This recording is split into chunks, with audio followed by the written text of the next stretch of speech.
নমস্কাৰ। আজি আমি পডকাষ্ট অনুষ্ঠানত আমন্ত্ৰণ কৰি আনিছো আপোনালোকৰ সকলোৰে চিনাকি সকলোৰে মৰমৰ আজিৰ অতিথি ৰমেন চন্দ্ৰ ডাঙৰীয়া দেৱক। তেখেতৰ লগত আজি আমি তেখেতৰ জীৱনৰ কিছু কথা আমি পাতিম। ৰাজনৈতিক ভৱিষ্যত আৰু শৈশৱকালৰ কিছুমান কথা তেখেতৰ লগত আমি আলোচনা কৰিম। দাদা, প্ৰথমতে আমি অৰুণোদয় অসমলৈ পডকাষ্ট অনুষ্ঠানত আপোনাক স্বাগতম জনাইছো। ধন্যবাদ। আৰু আমাৰ লগত আছে আমাৰ অফিসৰ কৰ্মকৰ্তা পিংকি। তেওঁকো আমি আজি আমাৰ এই মজিয়াত আনিছো। তেওঁ দুটা কথা আজি পাতিব আমাৰ লগত। গতিকে আমি বেছি সময় নষ্ট নকৰি আজি আমি অনুষ্ঠানটো আৰম্ভ কৰিব লৈছো। দাদা, যিহেতু আজি আমাৰ এই অনুষ্ঠানটোৱে হ'ল পডকাষ্ট অনুষ্ঠান, এই পডকাষ্ট অনুষ্ঠানত আমি আপোনাৰ লগত দুই এষাৰ কথা পাতিম আপোনাৰ ভৱিষ্যতৰ বিষয়ে আৰু শৈশৱত আপুনি কি আছিলে, বৰ্তমান আপুনি কি কৰি আছে সেই বিষয়ে আমি আপোনাৰ লগত দুই এটা কথা পাতিম। আমি প্ৰথমতে আপোনাৰ পৰা জানিব বিচাৰিম শৈশৱত আপুনি কেনেকুৱা আছিলে, যিহেতু শৈশৱৰ পৰাই আমাৰ জীৱনটো ষ্টাৰ্ট হয়। বহুত কথা মোৰ মনত নাই, হয়, কিন্তু এটা কথা মনত আছে। সেই সময়ত এটা ডাবুল প্ৰমোচন বুলি বস্তু আছিলে। অৰ্থাৎ ক মানৰ পৰা খ মানলৈ, খ মানৰ পৰা প্ৰথমালৈ, এই কথাটো মোৰ মনত আছে। অৰ্থাৎ মই ডাবুল প্ৰমোচন পাইছো। দ্বিতীয়তে এবাৰ LP স্কুলত থাকোঁতে, অৰ্থাৎ প্ৰাইমেৰী স্কুলত থাকোঁতে মই এবাৰ স্কুলত কপৌ চৰাই সোমাইছিল। কপৌ চৰাইটো ধৰি পিনে মই শিক্ষকক দি দিয়াৰ কাৰণে মোক 12 পইচা দিছিলে। এই কথাটো মোৰ মনত আছে। শৈশৱৰ বিষয়ে আৰু এবাৰ প্ৰায় তেতিয়া ক্লাছ 4 মান, মই অলপ আগৰ পৰাই অলপ অদ্ভুতকাৰী স্বভাৱটো আছে নেকি, মই অলপ তেনেকুৱা নিজে অনুভৱ কৰোঁ। লগত সাঁতুৰি আছিল, বাকীবিলাকে কৈছিলে এইডোখৰলৈ নাযাবি, সেইডোখৰলৈ নাযাবি। তো সঁচাকে মই গুচি গৈছো। পাছততো টুপুং গলো আৰম্ভ হৈ গ'ল। পাৰত আমাতকৈ ডাঙৰ এজন আছিলে, তেওঁ জাপ মাৰি আহি উঠাই লোৱা, এই কথাখিনি অলপ শৈশৱৰ মোৰ মনত আছে। এইখিনি আপোনাৰ শৈশৱৰ কথা। হয়, একেবাৰে মানে ধৰি লওক প্ৰাইমেৰীৰ পৰা ক্লাছ 4 লৈকে। আৰু বাকী বল খেলি খুব ভাল পাইছিলো। আমিতো সেই সময়ত টেঙা বলে খেলিছিলো আৰু ফুটবল মেটচেছ আয়োজন কৰিছিলো। ফুটবল খেলি খুব ভাল পাইছিলো। তাৰ পাছত মেট্ৰিকৰ দেওনা আহিল। মেট্ৰিক পাছ কৰিলো মই টেঙাখাত, এতিয়া higher secondary school, Tengakhat higher secondary school. তেতিয়া আমি ওলাই অহালৈকে হাইস্কুলে আছিল। টেঙাখাত বৰবিৰাত মোৰ জন্মস্থান, ঘৰ তাতে আছিল। তাৰপিছত মেট্ৰিকৰ পাছত আৰু ডিব্ৰুগড়ৰ পৰা আৰম্ভ হ'ল।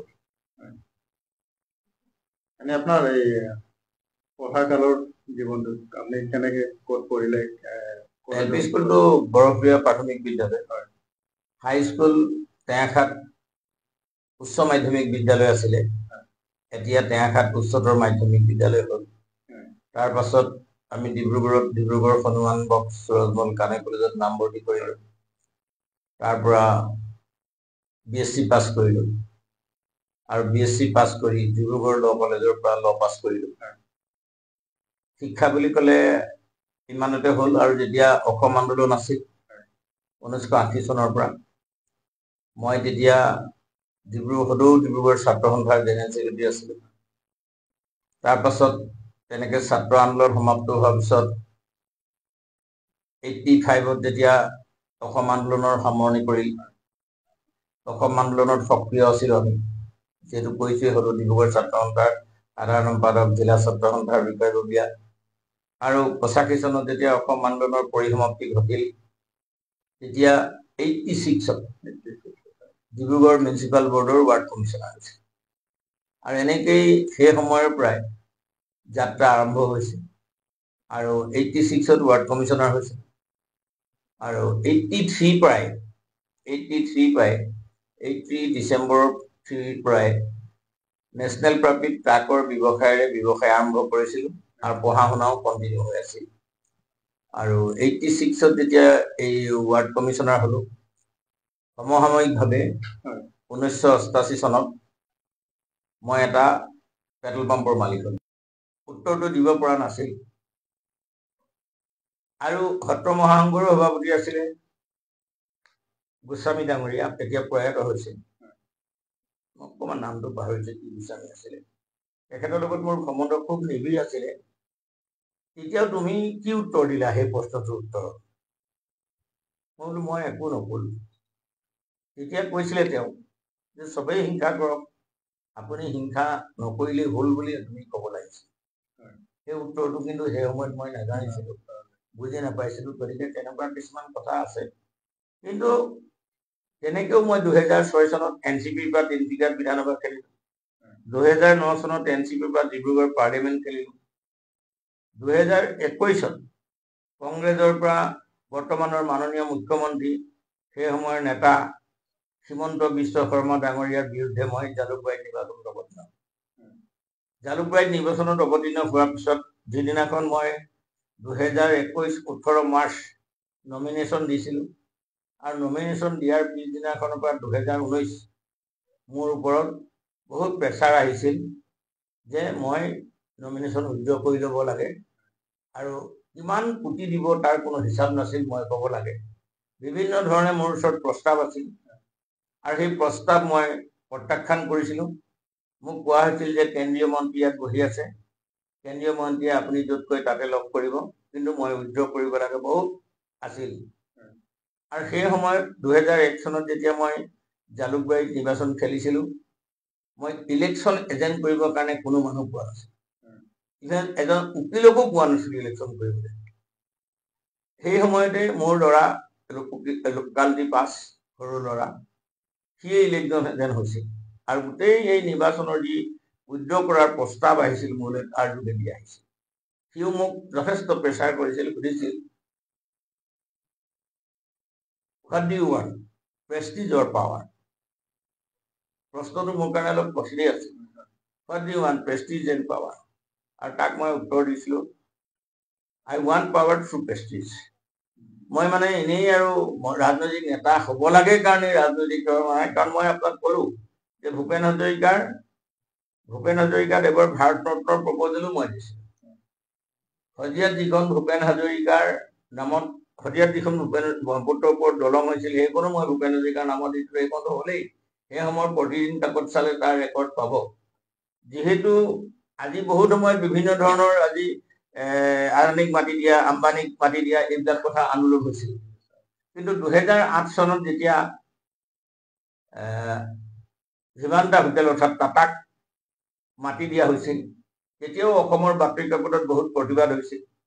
আৰু সেই প্ৰতিবাদৰ সময়ত আমি প্ৰতিবাদ কৰাৰ পিছত আমি দীঘলী পুখুৰীৰ পাৰত অৰ্থাৎ সিদ্ধিনাথ শৰ্মা ভৱনত আমি এখন নাগৰিক সভা পাতিছোঁ। আজি তেখেত নাই, সন্মানীয় শ্ৰদ্ধাৰ দেৱপ্ৰসাদ বৰুৱাও আছিল সেই মিটিঙত, আৰু বহুতবোৰ মানুহ আছিল। সেই সময়ৰ NETV-ত এইবিলাক অনুষ্ঠান বহুত সাংঘাতিকভাৱে সম্প্ৰসাৰিত হৈছিল। আৰু তাৰ যিখন মই প্ৰতিবেদন লিখিছিলোঁ, সেই প্ৰতিবেদনখন আজিও মোৰ লগত আছে। তেতিয়া দেৱপ্ৰসাদ বৰুৱাই ভাষণ প্ৰসংগত এটা কথা কৈছিল, তাত এতিয়াৰ যিজন গুৱাহাটী ইউনিভাৰ্চিটিৰ ভাইচ চেঞ্চেলৰ, তেওঁলোকো উপস্থিত আছিল, আৰু বহুত মানুহ উপস্থিত আছিল, যে নাগৰিক সভাত সিদ্ধান্ত হ'ল যে হাইকোৰ্টত PIL কৰিব লাগে। কিন্তু কি কাৰণে নাগৰিক সভাৰ পিছত PILখন নহ'ল, কাৰ চক্ৰান্তত নহ'ল, এই কথাষাৰ কিন্তু মোৰ আজি তাৰিখত মনত নাই। PILখন হ'ল কাৰণ সেই সময়ৰ 100 কোটি টকাৰ মাটি মোকো যদি দিলেহেঁতেন, বা অসমৰ যিকোনো এজন উদ্যোগীক যদি দিলেহেঁতেন, নিশ্চিতভাৱে মই ক'ব পাৰোঁ যে অসমৰ মানুহেও সেই ভিভান্তা হোটেল বনাব পাৰিলে। আৰু সেই ভিভান্তা হোটেল বনাবৰ কাৰণে গ্ল'বেল টেণ্ডাৰ হ'ব লাগিছিল, কিন্তু গ্ল'বেল টেণ্ডাৰ নাই। আৰু সেই সময়তে এইটো ভিভান্তা হোটেলৰ সেই প্ৰতিবাদটো 2008 চনৰ কথা আছিল। আৰু যিহেতু মোৰ যিখন হোটেল ৰাজীৱ ভৱনৰ কাষত আছে, হোটেল দি অগ্নিদ্বীপ, মই 2007 চনত সেইখন স্থাপন কৰিছিলোঁ, আজিও আছে ধৰি লওক। আৰু সেই সময়তে মোৰ এতিয়াও মনত আছে, সেই সময়ৰ প্ৰাক্তন সভাপতি, সাংসদ, কংগ্ৰেছ দলৰ সভাপতি আছিলে ভুৱনেশ্বৰ কলিতা। এটা সময়ত কংগ্ৰেছ নেতা, কংগ্ৰেছৰ এতিয়াও জেনেৰেল ছেক্ৰেটাৰী জয়ৰাম ৰমেশ ডাঙৰীয়াই অসমত এবাৰ কৈছিল যে ইনফ্ৰাষ্ট্ৰাকচাৰ নাই, যে অসমত মানে ভাল কাম হ'বৰ কাৰণে ইনফ্ৰাষ্ট্ৰাকচাৰ নাই। তেতিয়া মোক ভূৱনেশ্বৰ কলিতাই মোৰ হোটেলত সোমোৱাৰ পিছত এটা কথা কৈছিল, এইবাৰ মই কংগ্ৰেছক লৈ আহিম যে মই অসমত ইনফ্ৰাষ্ট্ৰাকচাৰ আছে নে নাই দেখুৱাম। গতিকে আমিও সেই সময়ত যথেষ্ট ভাল হোটেল বনাইছিলো। আজি তাৰিখত ক'ব পাৰো তাত কিন্তু আমাক চৰকাৰী কোনো সাহায্য নাছিল, কোনো সহায় নাছিল, মাটি আমাৰ, কাম আমাৰ, কোনো কথা নাছিল। কিন্তু আজি সেই 100 কোটি টকাৰ মাটি সেই সময়ত 15 বিঘা মাটি, আজিতো নাপায় 15 বিঘা মাটি টাউনৰ ভিতৰত একেলগে, সেই সময়তো পোৱাৰ অৱস্থা নাছিল। যে যিহেতু কংগ্ৰেছৰ চৰকাৰ আছিল, কংগ্ৰেছৰ চৰকাৰ ভিটনেৰী ডিপাৰ্টমেণ্টত আছিল, ভিটনেৰী ডিপাৰ্টমেণ্টৰ পৰা টুৰিজিম ডিপাৰ্টমেণ্টলৈ আনিছিল। সেই সময়ত টুৰিজিম ডিপাৰ্টমেণ্টৰ মন্ত্ৰী ৰকিবুল হুছেইন ডাঙৰীয়া আছিল, মুখ্যমন্ত্ৰী তৰুণ গগৈ আছিল, কিন্তু সেই মাটি হস্তান্তৰ কৰিছিল, দিয়া নাছিল।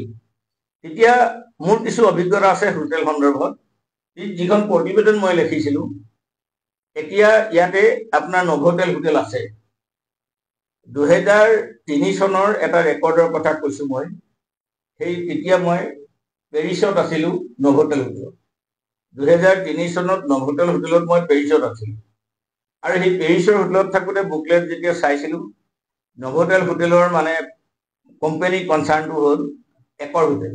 এই 2003 কথা কৈছো যে 2003 একৰ হোটেলৰ 4000 হোটেল আছিল 90 countries, but not in India. 4000 hotel আছিল 90 কাণ্ট্ৰিজ 2003 কথা কৈছো, নট ইন ইণ্ডিয়া। তাৰমানে আজি তাৰিখত কিন্তু নভোটেল হোটেল আহি গুৱাহাটী পালেহি। গতিকে সেই সময়তে সেই আমি তেনেকুৱা ধৰণৰ যেতিয়া প্ৰতিবেদন লিখিছিলো, তেতিয়া সেই সময়ত প্ৰয়াত দেৱপ্ৰসাদ বৰুৱা ভাইচ চেঞ্চেলৰ আছিল। তেখেতে কৈছিল যে এওঁলোকে কেৱল হোটেলৰ সন্দৰ্ভত প্ৰতিবাদেই কৰা নাই, যথেষ্ট অধ্যয়ন কৰিছে, গৱেষণা কৰিছে।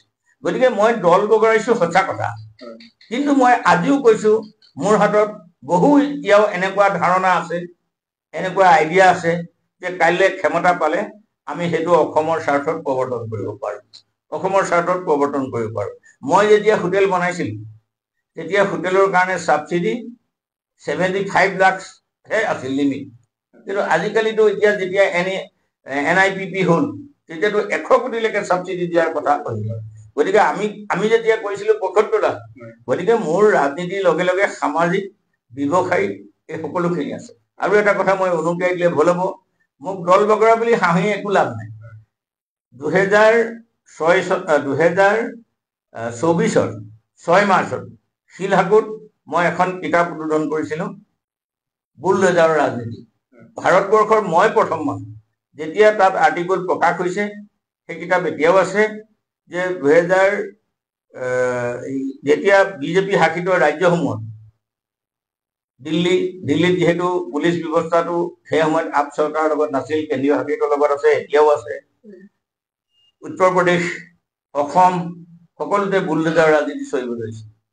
আৰু সেই সময়ত আপোনাৰ বতৰ দৰবাৰত থানা জ্বলাই দিয়া হৈছে।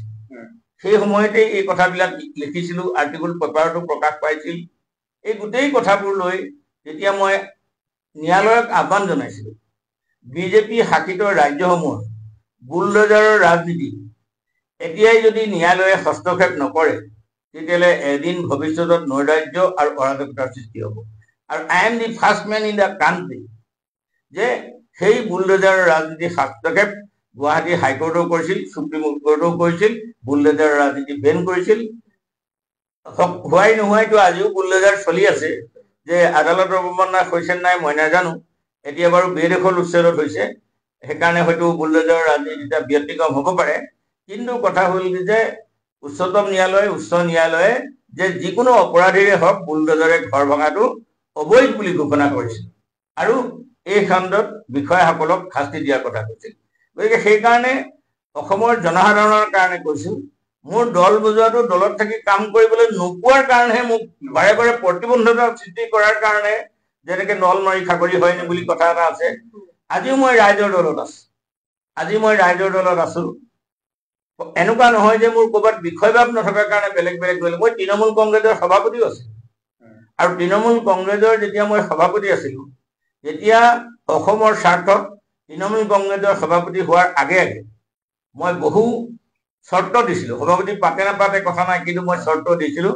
তাৰ চৰ্তৰ ভিতৰত 6 জনগোষ্ঠীক আলোচনালৈ মাতিব লাগে, সংসদত তেওঁলোকৰ দাবী উত্থাপন কৰিব লাগে, ভূপেন হাজৰিকাৰ টালিগঞ্জৰ প্ৰপাৰ্টিটো হেৰিটেজ চাইট, ভূপেন হাজৰিকাৰ নামত এটা বঁটা দিব লাগে সমগ্ৰ ভাৰত জুৰি, আৰু মধুপুৰ সত্ৰখন বৈষ্ণৱী ক্ষেত্ৰলৈ ৰূপান্তৰ কৰিব লাগে, আৰু সময়ত to penetrate in the Brahmaputra valley, যে যিহেতু এইটো বঙালী পাৰ্টি বুলি কয়, সেই বঙালী পাৰ্টিৰ টেগ নহবৰ কাৰণে মই তেওঁলোকৰ ওচৰত সজোৰে দাবী উত্থাপন কৰিছিলোঁ যে আপোনালোকে সময়ত ব্ৰহ্মপুত্ৰ ভেলীৰ পৰা এটা ৰাজ্য সজ্জা দিব লাগিব।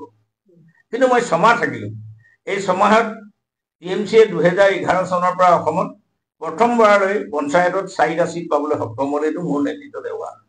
তাৰ পাছতো মই দেখিলোঁ যে তেওঁলোকে মোৰ চৰ্তবোৰ পালন কৰিব বিচৰা নাই, আৰু বেংগলৰ সাংসদ, অসমৰ মানুহ সুস্মিতা দেৱ ডাঙৰীয়ানীয়ে তেওঁ মোৰ নেতৃত্বটো পচন্দ নকৰা হ'ল। তেওঁ মোৰ নেতৃত্ব পচন্দ কৰে নকৰে প্ৰশ্ন নুঠে, কাৰণ সভাপতি মই, আৰু মই এইটো আজিও কৈছোঁ। চেয়াৰমান আলিয়ে এটা কথা এবাৰ কৈছে, মই দেখিছোঁ বিধায়ক, তেওঁ কৈছে যে ৰাজনীতি কৰিবৰ কাৰণে এটা দল লাগে, বিধায়ক উঠিবৰ কাৰণে দল এটা লাগে। তেওঁ কৈছে যে ময়ো কাৰো চুটলিপি শুনি থকা মানুহ নহয় বুলি, যিহেতু আজি তাৰিখত কংগ্ৰেছৰ ছাছপেণ্ড হৈ আছে, তাৰ আগতে AIUDFৰ পৰা আহিছে।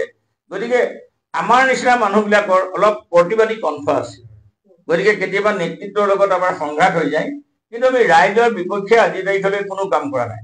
আপুনি যদি চাই, মই নিজকে কওঁ, বা বৰ্তমান আমাৰ যিজন এতিয়া অসমৰ কংগ্ৰেছৰ ইনচাৰ্জ আছে জিতেন্দ্ৰ সিং, তেখেতে মোক এটা কথা কৈছিল যে you are the bravest men in Assam, আৰু আপুনি মনত ৰাখক, কংগ্ৰেছে মোক জালুকবাৰীত টিকেট দিলে, ধন দিয়া নাই। কিন্তু ধন দিয়া নাই, তাত এজন অসমৰ এতিয়া যিবোৰ অসমত কংগ্ৰেছৰ নেতা, এজনৰ নাম লওকচোন, কোনোবা এজনে মোৰ নিৰ্বাচনী প্ৰচাৰ কৰিবলৈ কৈছিল। গতিকে মই সেই নেতাসকলৰ শ্ৰেণীত কিছু পৰিমাণে ব্যতিক্ৰম, সমাজ আৰু দলৰ কাৰণে অহুবৰ্গাত মই সদায় কৰিছোঁ, কৰি যাম। বিধায়ক হওঁ নে নহওঁ সেইটো বেলেগ কথা, কিন্তু কথা হ'ল যে সেইটো সময়ত মোৰ মাজতে এটা কথা হ'ল, সেইটো সময়ত বৰ্তমান আমাৰ CM সেইটো সময়ত কি আছিলে আপোনালোকৰ লগত? CMৰ মন্ত্ৰী আছিলে। যেতিয়া জালুকবাৰীত মই নিৰ্বাচন কৰিলোঁ, CMটো এক্স অফিচিয়েল চিম বুলিয়ে কয় চবেই। তেওঁতো আৰু তেনেকুৱা লেভেলতে আছিলে। তেতিয়াও তেওঁৰ বিৰুদ্ধে কোনো গৌৰৱ গগৈক কৈছিলে, নগ'ল। তেওঁৰ বিৰুদ্ধে প্ৰদ্যুৎ বৰদলৈক যাবলৈ কৈছিল, নগ'ল। আৰু মই আজিও ৰাইজৰ জ্ঞাতাৰ্থে কৈ দিওঁ, দুজন মানুহৰ কাৰণে 2001ৰ পৰা 20 বছৰলৈকে মোৰ ৰাজনীতি সফল হোৱা নাছিল। এজন হ'ল প্ৰাক্তন মন্ত্ৰী প্ৰদ্যুৎ বৰদলৈ, আৰু প্ৰাক্তন কেন্দ্ৰীয় মন্ত্ৰী প্ৰদেশ কংগ্ৰেছৰ সভাপতি পৱন সিংহ।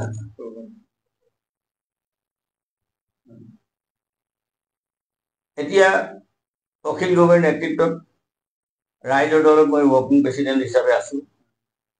আৰু সেই সময়ত মোক যেতিয়া মই TMC এৰি আহিছিলোঁ, সভাপতিৰ পদ এৰি, তেতিয়া মোক আপেও মাতিছিল সভাপতিৰ কাৰণে।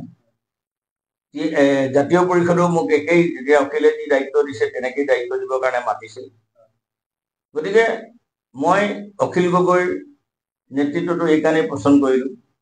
অখিল গগৈ মই জনাত এজন ব্যক্তি নহয়, অখিল গগৈ এটা অনুষ্ঠান। অখিল গগৈ কেৱল বিধায়কে নহয়, প্ৰতিবাদী কণ্ঠ, অসমৰ বিধানসভাৰ ভিতৰে বাহিৰে অসমখনক জোকাৰি থকা এজন নেতা, আৰু জেলত থাকি জয়লাভ কৰা ভাৰতবৰ্ষৰ 2-3 জনৰ ভিতৰত এজন।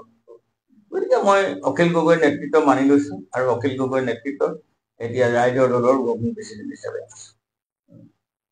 তাৰপিছতে মই দুটামান কথা সুধো আপোনাক। আপোনাৰ ঘৰুৱা কথা দুটামান সুধিব বিচাৰিছোঁ, আপোনাৰ পৰিবাৰ, আপোনাৰ সন্তানৰ বিষয়ে অকণমান ক'ব। সন্তান মোৰ দুটা, পৰিবাৰৰ উপৰিও সন্তান মোৰ দুটা। যে ডাঙৰ ল'ৰা মোৰ লণ্ডনত থাকে, JP মৰ্গেনত চাকৰি কৰে, আৰু 2009 চনতে হায়াৰ ছেকেণ্ডেৰী পাছ কৰাৰ পাছত মানচেষ্টাৰ ইউনিভাৰ্চিটিত পঢ়িছিলে, আৰু তাৰ পৰাই 13 চনৰ পৰা ওলাই মাষ্টাৰ অফ ইঞ্জিনিয়াৰিং কৰি লণ্ডনতে চাকৰি কৰি আছে। এতিয়া লণ্ডনৰ স্থায়ী বাসিন্দা, ঘৰো পাতিলে, বিয়াও পাতিলে, নাতি এটাও হৈছে এতিয়া, যে সি লণ্ডনতে থাকে। আৰু সৰু ল'ৰাও ল' পাছ, সৰু ল'ৰা মোৰ লগতে থাকে, ইফাল ইফাল কাম বন কৰি। আপুনি মানে স্থানত এই গুৱাহাটীতে মোক সাংস্কৃতিক সন্ধিয়া উদ্বোধন কৰিবলৈ মাতিছিল, এই গুৱাহাটীতে। এনেকুৱা আৰু বহু কথা আছে, বেছি জাহিৰ কৰা হ'ব, সেইকাৰণে বৰ জাহিৰ কৰিব খোজা নাই। কিন্তু এইটো কথা মই কওঁ, আজি অসমৰ গুৱাহাটীৰ মানুহৰ য'তেই যাওঁ, মই এতিয়াও যিহেতু ৰাজনৈতিকভাৱে বিভিন্ন সমষ্টিত ঘূৰি আছো, দলৰ সাংগঠনিক শক্তি টনকিয়াল কৰিবৰ কাৰণে ঘূৰি আছো, তাত আমি সদায় এটাই সুধিছো যে সিদিনাখন আজি মই ফেচবুকতো দিছো, সেইটো কথা ইতিমধ্যে মিডিয়াতো ওলাইছে। মই সেইদিনাখন সেউজনগৰ অৰ্থাৎ বেহাৰবাৰী সেউজনগৰলৈ গৈছিলোঁ। বেহাৰবাৰী সেউজনগৰৰ আমাৰ খিলঞ্জীয়া মানুহে মোক অভিযোগ পঠাইছিল যে আমাৰ মাটিবিলাকৰ ষ্টেটাছ নাই আৰু ফৰেষ্টৰ মানুহে আমাক বহুত দিগদাৰি কৰি আছে উঠিবৰ কাৰণে। এজন ব্ৰহ্ম বুলি ল'ৰাই বৰ মুক্তকণভাৱে কথাখিনি কৈছিল, আৰু সেই ব্ৰহ্ম বোলা ল'ৰাজনকে কালি আমি গুৱাহাটীৰ দিছপুৰ সমষ্টিৰ বিধানসভা কমিটিৰ সাধাৰণ সম্পাদক পাতিছো। তেতিয়া তেওঁলোকে মোক অভিযোগ দিছিল, এই যে আজি যিটো সংবাদ মাধ্যমত ঘূৰিছে, ময়ো ফেচবুকত আজি সেই কথাটো দিছো, যে দিলীপ শইকীয়া অসম বিজেপিৰ সভাপতি, তেওঁৰ ঘৰটো মানুহে মোক দেখুৱাই দিছিল, আৰু সেইটো মই RTI কৰিবৰ কাৰণে দিছিলো। কিন্তু মই RTI কৰাৰ আগতেই আজি দেখিছো সংবাদ মাধ্যমত দিলীপ শইকীয়াৰ মাটিৰ কোনো অৱস্থা নাই, 18 কোটি টকাৰে ঘৰ বনোৱা বুলি দিছে। কিন্তু যদি মই আকৌ কৈছো যে আজি মই ফেচবুকত লিখিছো, মুখ্যমন্ত্ৰী ডাঙৰীয়া, যে দিলীপ শইকীয়াৰ ঘৰ যদি আপুনি ডিমলিছ নকৰে, মুখ্যমন্ত্ৰী হিচাপে মই তেখেতক ফেচবুকত অনুৰোধ জনাইছো, সুবিধা পালো আপোনালোকৰ যোগেদিও কৈছো, দিলীপ শইকীয়াৰ ঘৰ যদি ডিমলিছ নকৰে, অসমৰ জনসাধাৰণক দিলীপ শইকীয়া আৰু মুখ্যমন্ত্ৰী ডাঙৰীয়াই উত্তৰ দিয়ক, লগতে সেই অঞ্চলৰ মাটিবিলাকৰ পট্টা দিয়াৰ ব্যৱস্থা কৰক। এই কথাখিনি মই আপোনালোকৰ যোগেদি মুখ্যমন্ত্ৰী ডাঙৰীয়া আৰু বিজেপি দলৰ সভাপতি দিলীপ শইকীয়া ডাঙৰীয়াক আহ্বান জনাইছো। আৰু এটা কথা সুধিম আপোনাক, যিহেতু আপুনি ৰাজনীতিৰ ওতঃপ্ৰোতভাৱে জড়িত, বৰ্তমান চৰকাৰখনৰ বিষয়ে আপুনি কি ক'ব, ভাল নে বেয়া? এটা কথা একে কোবতেতো চৰকাৰ এখন ভাল আৰু বেয়া বুলি ক'ব নোৱাৰি। চৰকাৰখন ভিতৰি বাহিৰে ৰং চং ভিতৰে কোৱা বাতৰি, এইটোহে মই ক'ব পাৰো। কাৰণ ফ্লাইঅভাৰ বনাইছে, লাইট লগাইছে, ড্ৰোনেৰে ফটো কৰিছে, চব ঠিক আছে, কিন্তু কাষৰ অঞ্চলত যাওক, দিলীপ শইকীয়া ডাঙৰীয়া বিজেপিৰ সভাপতি, সেই তেওঁৰ ঘৰলৈ যোৱা ৰাস্তাটো আপোনালোকে অধ্যয়ন কৰি আহক, তেতিয়াই ডেভেলপমেণ্টৰ ছবি পাব। আজি ৰুক্মিণী গাঁৱত পানী হৈছিলে GS ৰোডত, সেই সময়ত মই আপত আছিলো। যিসকলে হাঁহে মোক যে বহুত ৰাজনৈতিক দল বদলাইছো বুলি হাঁহে মোক, কিন্তু সেইসকলকো মই আপোনালোকৰ যোগেদি এটা প্ৰশ্ন কৰিছো, ৰাজনৈতিক দল কেইবাৰ বদলালে হাঁহে আৰু কেইবাৰ বদলালে নাহাঁহে? অৰ্থাৎ মুখ্যমন্ত্ৰীও বদলাইছে, সৰ্বানন্দ সোণোৱালো বদলাইছে, তাততো তেওঁলোকক মই তেনেকুৱা সমালোচনা কৰা দেখা নাই। মোৰ ক্ষেত্ৰত সমালোচনা অলপ বেছি হয়। সেইকাৰণে মই কৈছো যে মই সেই সময়ত আপত আছিলো। 2004 চনৰ 5 আগষ্টত যিটো কৃত্ৰিম বানপানী অভিলেখ সৃষ্টি কৰি গুৱাহাটীত হৈছিল, সেই পানীত নামি প্ৰতিবাদ কৰাৰ ব্যক্তিজন ৰমেন বৰদলৈ। পানীত নামি প্ৰতিবাদ কৰা ব্যক্তিজন হলো ৰমেন বৰদলৈ। গতিকে মই এইকাৰণে কলো যে ৰাজনীতি মোৰ কাৰণে ক্ষমতাৰ অৰিয়াউৰি নহয়, কিন্তু ক্ষমতা নাপালে আপুনি সমাজৰ কাৰণে কাম কৰিব পৰাৰ ক্ষেত্ৰত আপোনাৰ সামাজিকভাৱে শক্তি সামৰ্থ্য সীমিত। সেইকাৰণে ক্ষমতা বিচাৰো, ৰাইজৰ হকে কাম কৰিবলৈ বিচাৰো। বহুবোৰ কথা আছে, হিমন্ত বিশ্ব শৰ্মা ডাঙৰীয়াই এনেকুৱাকে কথা কৈ থাকে, মই তেতিয়া ভাবো অসমখনত আমাৰ কাৰণে কৰিবলৈ একোৱেই নাথাকিবগে নেকি আমি যদি কেতিয়াবা ক্ষমতা পাওঁ। গতিকে সেইকাৰণে মই কলো যে এই চৰকাৰখনৰ ওপৰত মোৰ মতামত এটাই, বাহিৰে ৰং চং ভিতৰে কোৱাবতী, দিলীপ শইকীয়া ঘৰলৈ যোৱা ৰাস্তাটোকে চাওক, আপুনি ডাউন টাউন অঞ্চলৰ পানীৰ অৱস্থাই চাওক। মোৰ নিজৰ ঘৰ জুৰিপাৰত মই তলৰ মহলা এৰি দিলো, বিচনাৰ ওপৰলৈকে পানী উঠা গ'ল, গতিকে এৰি দিলো। মই সুধিছো যে আজি গুৱাহাটীৰ কৃত্ৰিম বানপানী, গুৱাহাটীৰ খোৱাপানী সমস্যা, মোৰ যিখন বুলডোজাৰৰ ৰাজনীতি তাতো এটা আৰ্টিকল আছে গুৱাহাটীৰ খোৱাপানীৰ সাধুকথা। যিহেতু কংগ্ৰেছৰ দিনতে 4খন পানী স্কিম লোৱা হৈছিলে, সেই পানী স্কিমবোৰ আজি তাৰিখতো গুৱাহাটীত মানুহে পানী পোৱা নাই, ব্ৰহ্মপুত্ৰ পানী একদম বয়ে আছে। অসমৰ গুৱাহাটীৰ মানুহে পানী নোপোৱা আৰু কৃত্ৰিম বানপানীৰ সমস্যা সমাধান কৰিব নোৱাৰা এনেকুৱা কি ডাঙৰ কথা কৈছে? আজি মই যদি কাইলৈ গুৱাহাটীৰ পৰা বিধায়ক হওঁ আৰু মোৰ যদি শাসন হয়, মই আজি আপোনালোকৰ যোগেদি কৈছো যে মই আত্মনিয়োগ কৰিম গুৱাহাটীৰ খোৱা পানী আৰু গুৱাহাটীৰ কৃত্ৰিম বানপানী ৰোধ কৰাৰ ক্ষেত্ৰত মই নিজকে আত্মনিয়োগ কৰিম।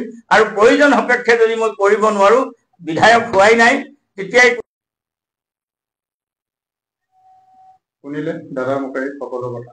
দাদা আচলতে এজন অভিজ্ঞ ব্যক্তি, আপোনালোকৰ পডকাষ্ট অনুষ্ঠানত গমেই ক'লে।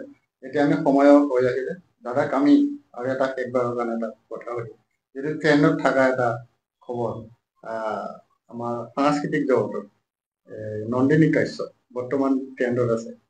আপুনি নিজেও গম পাইছে, আজি 5 দিন ধৰি ফেচবুক খুলিলে, ইউটিউব খুলিলে নন্দিনী কাশ্যপ ন এনি টাইম। গতিকে সেই ক্ষেত্ৰত আপুনি কি ক'ব বিচাৰিব? মইতো অলপ সংবাদ মাধ্যমৰ এই বাতৰিটোক লৈ আশ্চৰ্য প্ৰকাশ কৰিছো। মই আজি কাৰোবাৰ আগত কৈছিলো, ভাৰতবৰ্ষত নন্দিনী কাশ্যপে প্ৰথম দুৰ্ঘটনা কৰি কাৰোবাক হত্যা কৰিলে।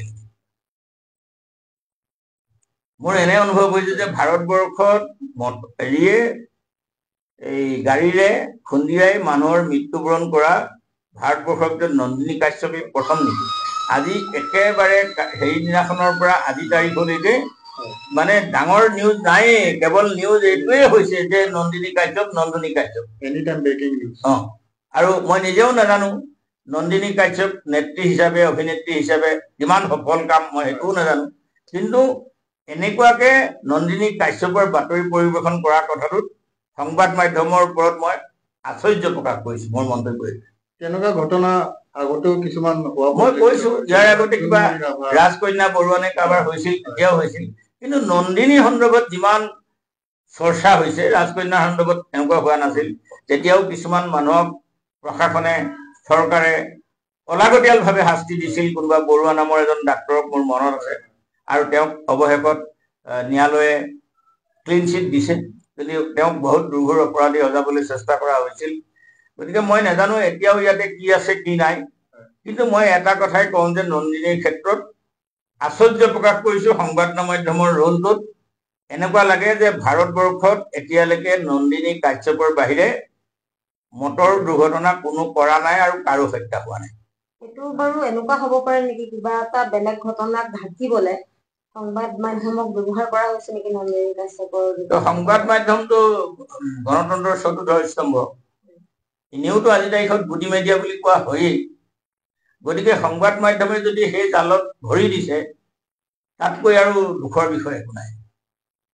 সংবাদ মাধ্যমে যদি সেই জালত ভৰি দিছে, তেতিয়াহ'লে আৰু কোনো বেলেগ বিষয় নাই। মই আপোনাক কৈছো যে তেওঁলোকে আভ্যন্তৰীণ অঞ্চলৰ ৰাস্তা পদূলিকে দেখুৱালেও ভাল আছিলে যদি নন্দিনী কৰি থকাটো। মই এইটো সংবাদ মাধ্যমৰ ক্ষেত্ৰত কৈছো।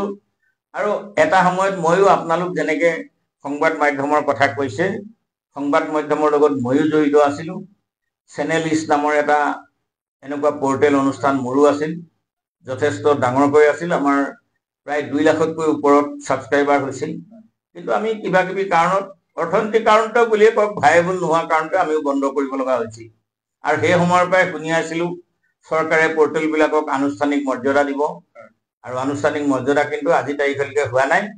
আৰু চৰকাৰেও এই পৰ্টেলসমূহক আনুষ্ঠানিক মৰ্যাদা দি নিয়ন্ত্ৰণৰ ব্যৱস্থা, নিয়ন্ত্ৰণ মানে যিটো এটা একেবাৰে ফ্ৰী থকাটো উচিত নহয়। কিছু পৰিমাণে ক'ৰবাত কিছুমান পৰ্টেলক দেখা গৈছে যে মানুহক মানে সম্পূৰ্ণৰূপে নাঙঠ কৰি দিবলৈ এটা প্ৰচেষ্টা আগবঢ়ায়, কোনোবাই কাৰোবাক দিয়া কিবা প্ৰৰোচনাৰ ওপৰতে তেনেকুৱা ধৰণৰ কাম হয়।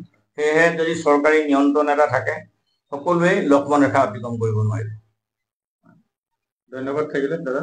আজি আমাৰ সময় আহিল পডকাষ্ট অনুষ্ঠানৰ, গতিকে আজি আমি পলম নকৰি আজি পডকাষ্ট অনুষ্ঠানটো আমি ইমানতে সমাপ্ত কৰিম। দাদা, আপুনি ইমান সময় নষ্ট কৰি আজি আমাক সময় দিলে বহুত, তাৰ কাৰণে আপোনাক অশেষ আমি ধন্যবাদ জ্ঞাপন কৰিছো। আমি ভালে থাকক, কুশলে থাকক, আৰু আপোনাৰ ৰাজনৈতিকৰ জীৱন আগুৱাই যাওক, সেয়া কামনা কৰি আজি আমাৰ অনুষ্ঠানটি ইমানতে সমাপ্ত কৰিম। ধন্যবাদ।